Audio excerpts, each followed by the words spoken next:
Hi there. In this video, I'm going to show you how to fix Messenger new messages will appear here.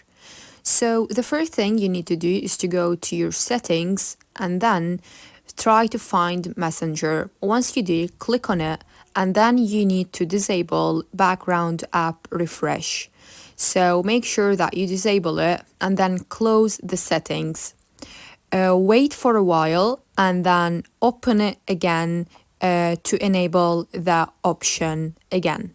So go again to Messenger settings and enable background app refresh. Once you do that, check if the problem is resolved. If not, check your internet connection. So try disconnecting and reconnecting again. The next thing that you can do is to double check if the Messenger app is up to date.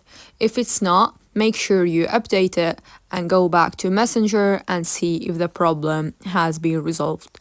If not, you can move to the next method, which is to go to your iPhones or your device settings and make sure that your device is up to date as well. If it's not, make sure that you update it and then go back to Messenger and see if the problem is still continuing. The next thing to do is to remove the app from your device and reinstall it again. If that doesn't work, the last thing to do is to report this problem to Facebook and they will look into this for you.